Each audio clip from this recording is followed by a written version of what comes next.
I sat alone in my dimly lit apartment, the faint hum of the refrigerator the only sound breaking the stillness. My eyes lingered on an old family photo propped against the wall, one I hadn't had the heart to hang up. It was taken 10 years ago at my parents' anniversary party. Back then, we were all smiles, huddled together in a picture-perfect display of sibling camaraderie. My sister, Olivia, had her arm draped over my shoulder, her grin as wide as mine. But that photo felt like a lie now, a snapshot of a family that no longer existed. I ran my fingers over the worn edge of the frame, my chest tightening as I thought about how drastically things had changed. Olivia and I used to be inseparable. She was my confidant, biggest cheerleader, and the one person I trusted more than anyone else. But trust is a fragile thing, and hers had shattered mine in ways I never thought possible. The first crack came a few months ago. I couldn't pinpoint when it all began, but I remembered the suffocating tension at the last family dinner. Olivia had barely looked at me, her usual warmth replaced by clipped words and icy stares. My parents seemed oblivious, but I couldn't ignore the shift. Something had changed, and I felt it in the pit of my stomach. Looking back, I should have asked more questions and confronted her sooner. But I didn't. Maybe I was afraid of the answer. Maybe I wanted to believe that we were still those siblings in the photo, untouched by betrayal. What I didn't know then was that Olivia was keeping a secret, one that would unravel everything I thought I knew about her and my family. One that would force me to make a choice I wasn't ready to face. And by the time I learned the truth, the damage had already been done. It was last Thanksgiving when I first noticed the shift. Thanksgiving at my parents' house was always an over-the-top affair. Mom loved to play hostess, and Dad took pride in carving the turkey with a precision that bordered on obsessive. The dining table was a sprawling landscape of steaming dishes, buttery mashed potatoes, honey-glazed carrots, and stuffing spiked with sage. The air was warm with the mingling aromas, but the atmosphere was tense in a way I couldn't quite put my finger on. I arrived a little later than usual, juggling a store-bought pumpkin pie and a bottle of wine I'd picked up on the way. Olivia was already there, perched on the edge of the couch with a glass of wine in hand, chatting animatedly with Mom. She looked perfect, as always, in her cream-colored sweater and effortless waves, but when she turned to greet me, her smile didn't quite reach her eyes. "Hey, Emily," she said, her voice overly bright. "Glad you could make it." It sounded innocuous enough, but I caught the undertone. The words felt clipped, rehearsed, as though she was playing a role she didn't want. "Hey, Liv," I replied, setting the pie on the counter. I leaned in for a hug, but she stepped back, sipping her wine instead. It was subtle, but it stung. Olivia and I had always been affectionate. We used to fall into each other's arms whenever we met, giggling like kids as though no time had passed. But now, there was a wall I couldn't scale. Dinner was no better. The clinking of silverware and hum of polite conversation filled the room, but beneath it all was an undercurrent of unease. Olivia barely acknowledged me, her attention instead fixed on her fiancé, Caleb.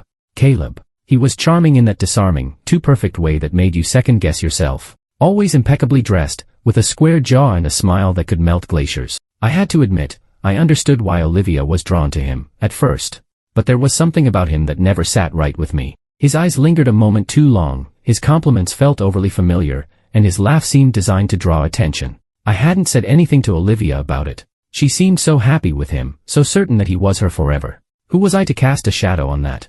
But that night, as we all settled into dessert, Caleb made a comment that sent a ripple through the room. "So, Emily," he said, leaning forward with an easy smile, "how's the job hunt going?" My fork froze midway to my mouth. Job hunt. "I'm not job hunting," I said carefully, glancing at Olivia, who was suddenly very interested in her plate. "Oh," Caleb said, his tone dripping with mock surprise. "I must have misunderstood. Liv mentioned you were struggling a bit at work, maybe thinking of a change." The room went quiet, save for the faint clatter of my mother's spoon against her coffee cup. My cheeks burned as every eye turned to me. "I'm doing fine at work," I said firmly, my gaze darting to Olivia. Her head snapped up, and she met my eyes with a look I couldn't quite read. Was it guilt? Defensiveness? "Of course you are," Caleb said, waving a hand dismissively. "I'm sure Liv was just worried about you. She's such a caring sister." I swallowed hard, my appetite gone. The conversation moved on, but I couldn't shake the feeling that something wasn't right. Why would Olivia say that? Later that night, as I was helping Mom clear the dishes, I tried to bring it up. "Did Olivia say anything to you about me?" I asked, keeping my voice casual. Mom glanced at me, her brow furrowed. "Not really, sweetheart. Why?" "Never mind," I said quickly, forcing a smile, but the knot in my stomach only tightened. In the days that followed, I couldn't stop replaying that moment. Caleb's words, Olivia's silence, it all felt off. I told myself I was overthinking, reading too much into a harmless comment. But deep down, I knew better. The next time I saw Olivia, it was at her engagement party. I had debated not going, but skipping it would have raised too many questions. So I put on a brave face and showed up, hoping for answers, or at least some clarity. The party was held at a chic downtown venue, all exposed brick and twinkling fairy lights. Olivia was radiant in a blush pink dress, her arm linked with Caleb's as they made their rounds. But when she spotted me across the room, her expression shifted. For a fleeting moment, there was something in her eyes, panic, maybe. "Emily," she called, waving me over. As I approached, Caleb gave me that practiced smile. "Emily, good to see you. Olivia's been telling me all about your big plan." My stomach turned. "Big plans?" "Yeah," he said smoothly. "You know, moving closer to the city, maybe going back to school. It's exciting stuff." I looked at Olivia, who was suddenly very interested in adjusting her bracelet. "I'm not moving or going back to school," I said evenly, my voice colder than I intended. "Oh, well, my mistake," Caleb said with a laugh, but his eyes darted to Olivia. That night, I left the party early, my mind racing. Olivia wasn't just acting distant, she was hiding something.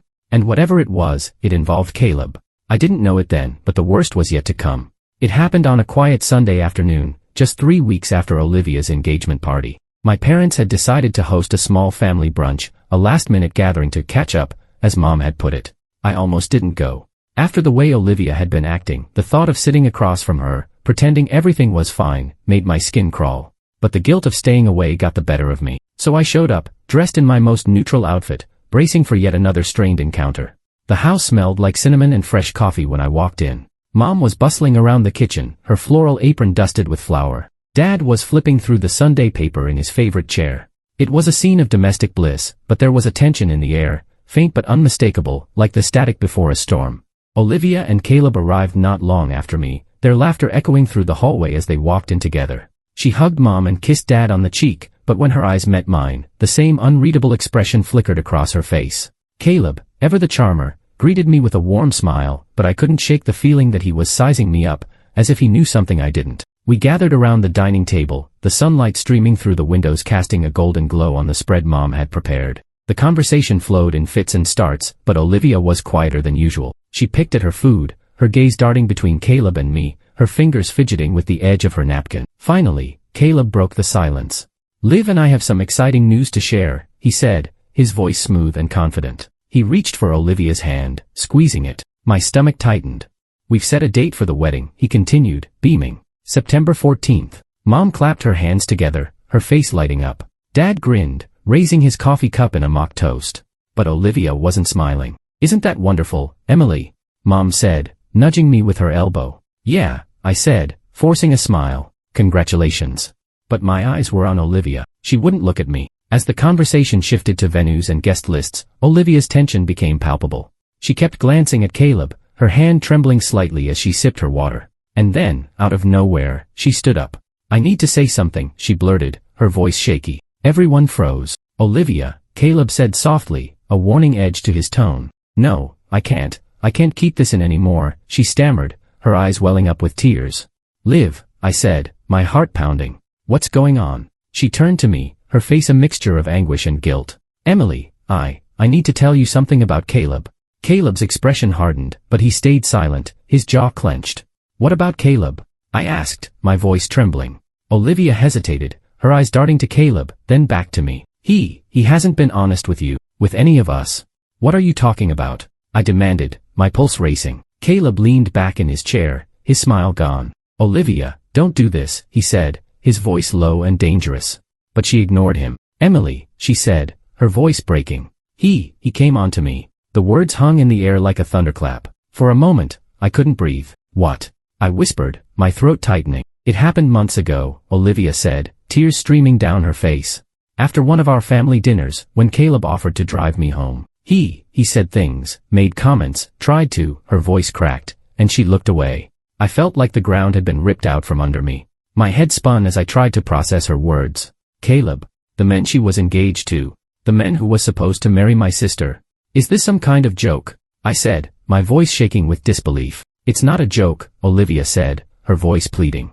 "I didn't know how to tell you. I didn't want to ruin everything, but I can't keep pretending it didn't happen." I turned to Caleb, who was staring at Olivia with a cold, unreadable expression. "Is this true?" I demanded. He didn't answer right away. Instead, he leaned forward, resting his elbows on the table, and fixed Olivia with a steely glare. She's lying, he said evenly. I'm not lying, Olivia cried, her voice rising. You know what you did.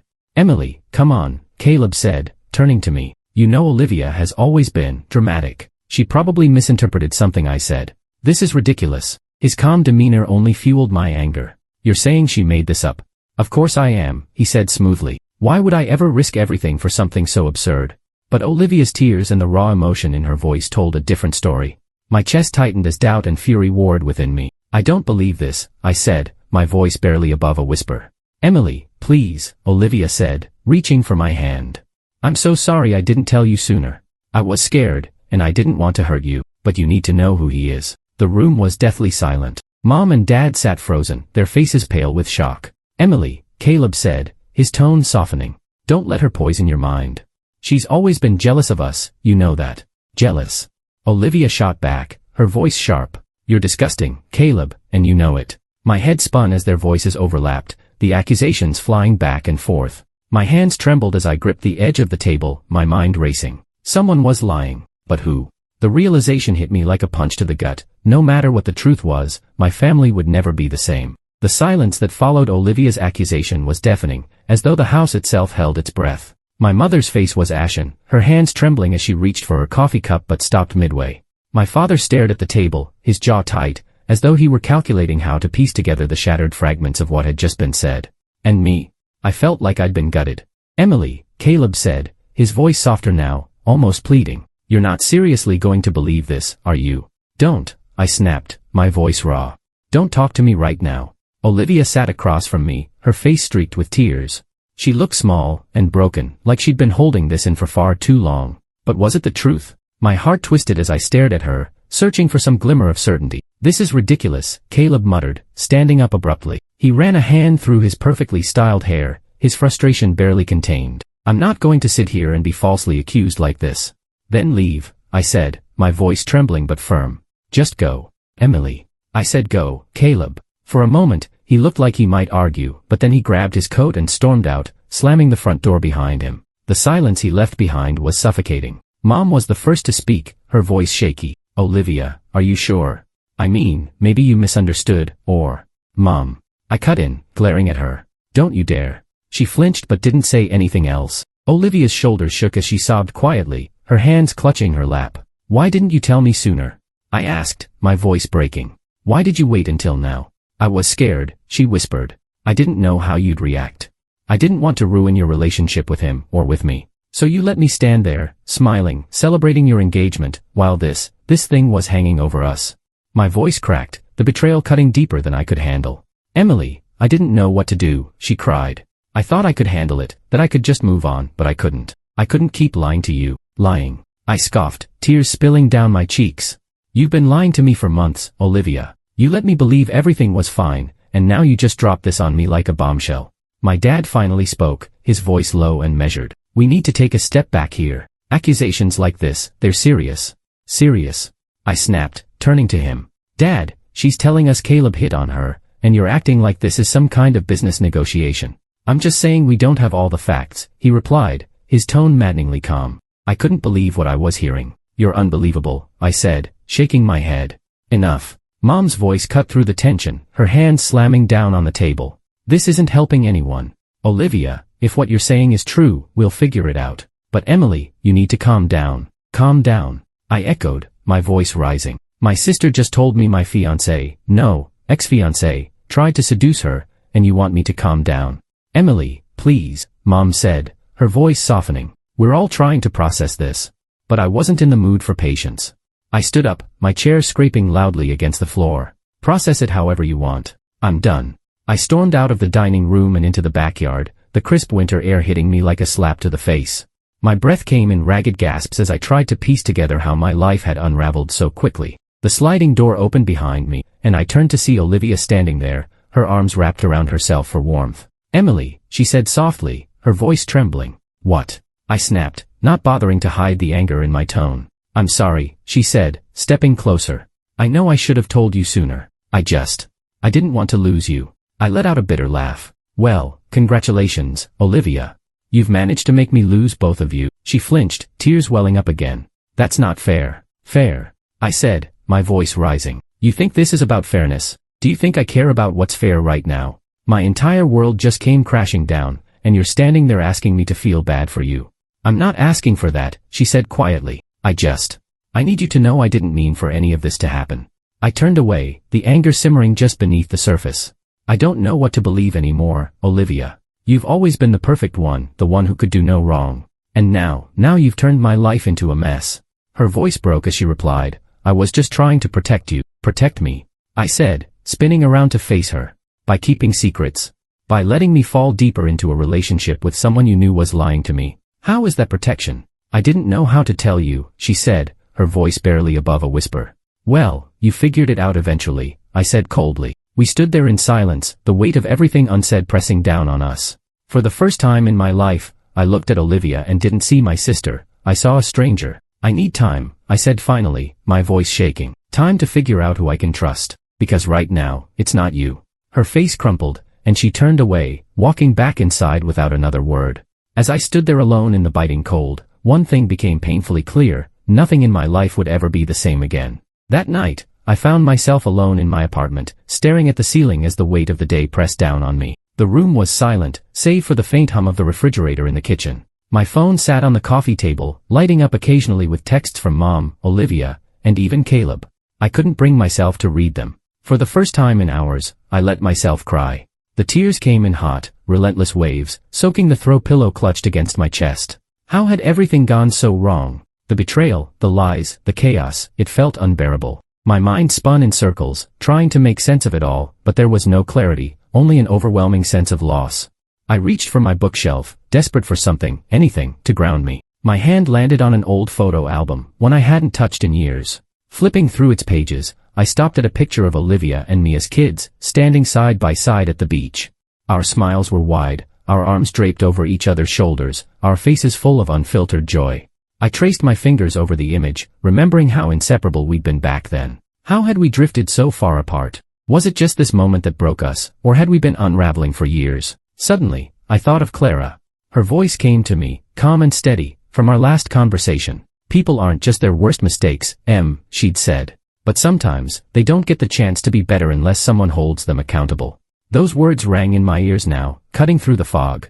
I realized I'd been so consumed by anger and hurt that I hadn't allowed myself to see beyond the betrayal. Yes, Olivia had lied, and Caleb had shattered my trust, but what would run from this accomplish? Avoiding the truth wouldn't make the pain go away. Taking a deep breath, I wiped my eyes and set the album down. If I wanted to rebuild my life, I had to face this head on. It was time to stop letting other people control the narrative. I picked up my phone, scrolling past the unopened messages, and dialed Clara instead. As the line rang, I felt a flicker of something I hadn't felt all day, resolve. It was time to find the truth, not for them, but for me. A week later, I stood in my parents' living room, the same place where everything had fallen apart. This time, though, I wasn't trembling with anger or fear. I felt calm and steady. The storm inside me had quieted, replaced by something stronger, clarity. My parents sat across from me, their faces etched with worry. Olivia was beside them, her hands clasped tightly in her lap. Caleb wasn't here, I'd made sure of that. This wasn't about him anymore.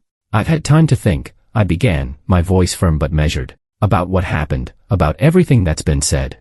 And I realized something. I've spent so much of my life keeping the peace, putting others' feelings ahead of my own, even when it hurt me. But I can't do that anymore.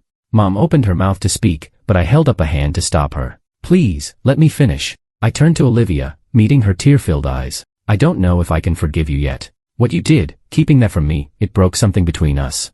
But I also know that if we're ever going to fix it, we both have to try. And I'm willing to try. Her lip quivered as she nodded, tears spilling down her cheeks. I looked at my parents next. I love you both, but I need you to understand that I'm not a child anymore.